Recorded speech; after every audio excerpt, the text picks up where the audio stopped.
document ouvert, nous allons pouvoir retrouver maintenant l'interface. Alors dans cette interface, qu'est-ce qu'on voit? Je vais vous l'expliquer, je ne vais pas vous expliquer tout en détail, mais dans les grandes lignes, de toute façon, au fur et à mesure qu'on utilise Photoshop, vous allez voir et vous allez tout comprendre. On a au centre le document, donc ça c'est le document qu'on a créé juste avant. Si vous ouvrez un document existant, vous rouvrez différents documents, ils vont apparaître au milieu. Et si on a plusieurs documents qui vont s'ouvrir, nous allons avoir des onglets qui vont se créer un peu comme les navigateurs Internet.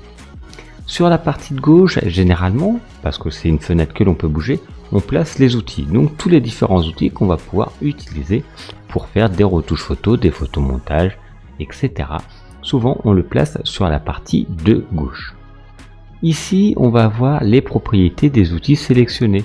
Suivant l'outil que l'on va prendre, voyez ici, il y a des informations qui changent, donc ça on reviendra dessus, mais ici se trouvent les informations de propriétés de l'outil sélectionné. Comme je vous disais ici, là il y aura tous les onglets des nouvelles fenêtres qui vont s'ouvrir. Moi j'ai affiché les règles, mais vous ne les avez pas forcément, ce n'est pas gênant.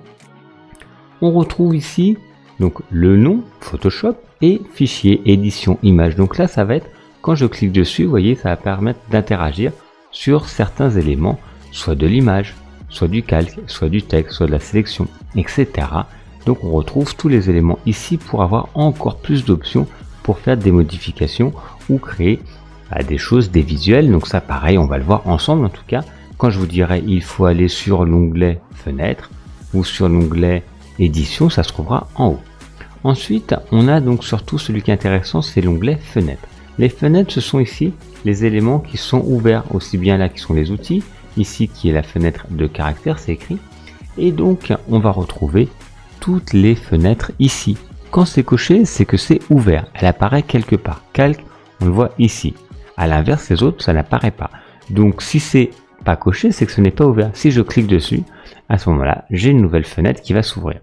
Cette fenêtre, c'est une fenêtre flottante par défaut, mais on va pouvoir également la faire glisser ici. Vous voyez, il va y avoir automatiquement des zones qui vont se créer pour les ajuster, pour ranger un petit peu notre bureau. Si on a une qui ne nous intéresse pas, il suffit de cliquer sur l'onglet, le prendre, le faire glisser et on va pouvoir fermer de nouveau juste là. Les fenêtres qu'il faut toujours avoir ouvertes, ce sont les calques. Je vais vous revenir après sur le principe des calques. Après les autres, on va les ouvrir ou les fermer suivant l'utilité que l'on a et les besoins de création.